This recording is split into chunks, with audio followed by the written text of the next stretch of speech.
Okay, thank you, Channing. So now we are at section 3. The first section was the claims form. The second section was the declarations that we just went through. And the third section of the process of filing a claim is the release form.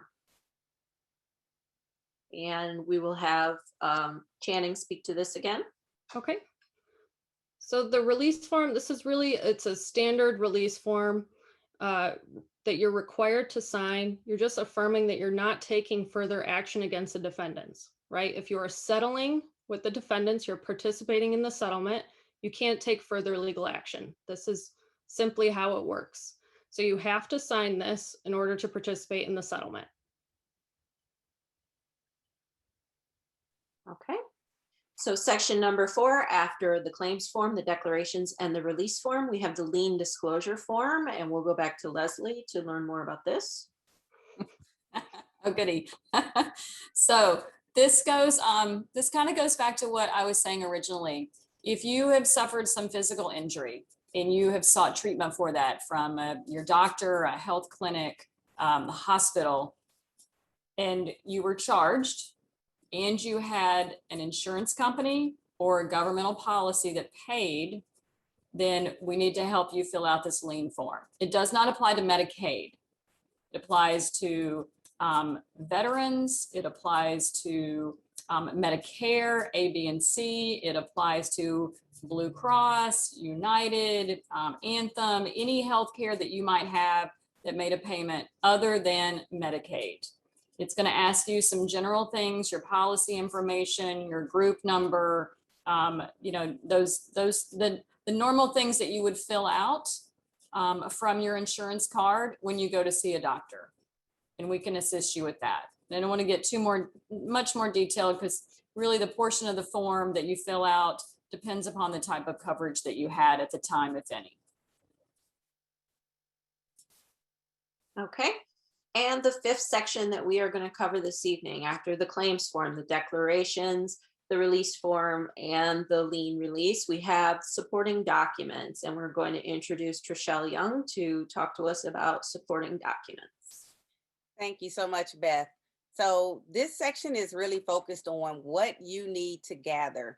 So, if we assisted you during the registration process, we already either gave you a handout or we explained to you, depending on what your basis of eligibility was on the registration form, what type of information you needed to start to collect.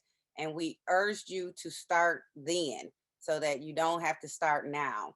But what we're going to talk about is what you have or what you can use to demonstrate your proof of exposure, what you need for personal identification, when you need medical records, like Leslie has already kind of covered, blood lead test results, tax records, and bone scan results. So for proof of exposure, and remember, this is for categories 1 through 27, these are the things that you can use to demonstrate and support your proof of exposure. Water bills that are in your name, tax returns, school records with your child's name and address on it, any type of deed, lease, or mortgage statement for Flint property that's in your name, daycare invoices with the child's name and address, check or pay stubs during the exposure period, again with your name and Flint address, or even a letter from your employer verifying your employment. The main point here is to make sure that whatever you have shows the exposure period.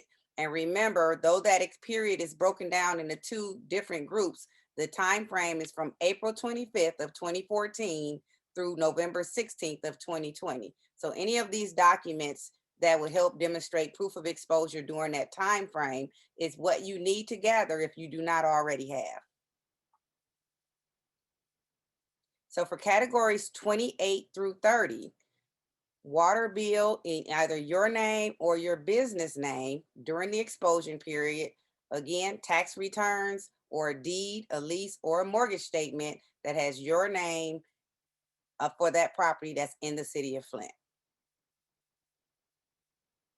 Medical records. And again, I want to reiterate what Leslie said. If you did not seek medical attention, do not feel a need to try to get medical records if there's not going to be anything to support any claim of injury. But if you have medical records, records that show injury, that things such as skin rashes, skin lesions, hair loss, respiratory problems, pneumonia, gastrointestinal conditions that you believe were related to the water, or maybe you complained about them being related to the water, because we do know medical professionals were very hesitant and reluctant to actually make a connection between the water and certain conditions. But if you complained about it and you sought medical treatment, we would encourage you to get those medical records.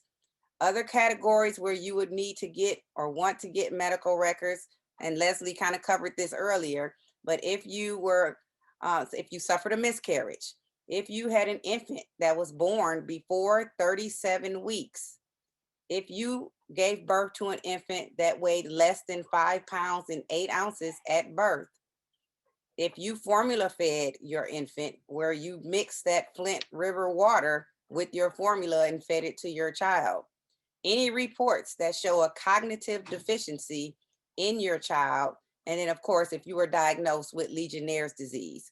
So any medical records that would support any of those conditions or situations, you need to gather those documents now. And also let me say, do not rely on us to get those medical records for you. You need to make that request. You need to follow up, and don't wait, because right now there is a lag, there's a delay in the processing time to get medical records. And as you know, there's only a limited time window for us to help you process your claim. So make sure you submit your request for any medical records as early as possible. So for technical support, you can contact Archer. Archer is the claims administrator, and this is their number. So make sure you write this number down, although it will be on our website. Their number is 800-493-1754. And again, that's if you need any help with processing your claim on the website. We would encourage you, if you feel you're capable of processing and filling out the paperwork online, to do that. And it can be done. The official website is www.officialflintwatersettlement.com.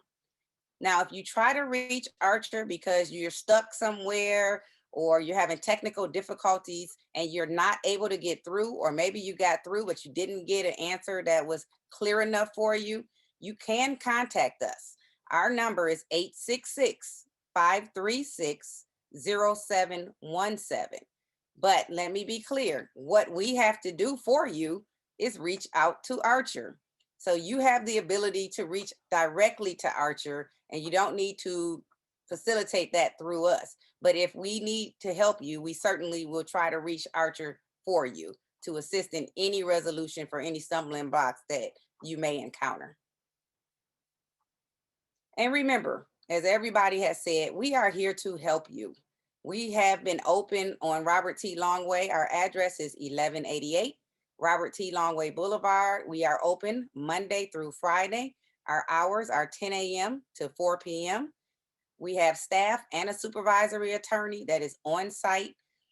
You don't have to worry about, not being safe, because we have very strict COVID protocols in effect. Masks are required. Your temperature will be taken. There is also social distancing in effect, and we are sanitizing in between each and every client. So COVID protocols are in force. If you came to us during the registration process, then you already know, we take it very seriously, and we enforce all of our COVID protocols. Let me just encourage you also, do not wait until the last minute to try to file your claim. If you were caught up in that last minute rush during the registration process, we had people who were waiting 3 and 4 hours outside because we could only allow so many people in at a certain time. We were fortunate enough to get everybody processed and get everybody uploaded, but it was a lot of work. So we encourage you, don't wait until the last minute, because now we have time, and it will take time to get the records that you need to support your claim. We want to make sure that you're in the right category and that you're in the highest category that you're eligible to be in. So if you want to email us, you can email us at info@flintwaterjustice.com. You can call us again, 866-536-0717, or you can go to our website, and that's at www.flintwaterjustice.com. So come visit us at the Flint Water office. If you want help with us to fill your claim form, please call or go online and make an appointment. It's going to be entirely too many people for us to do walk-ins right now. So please call and schedule an appointment ahead of time, and we can make sure we service you at your designated time. And we look forward to seeing you and helping you with this process. Thank you, Trishelle, and thank you everyone on the team for that informative presentation.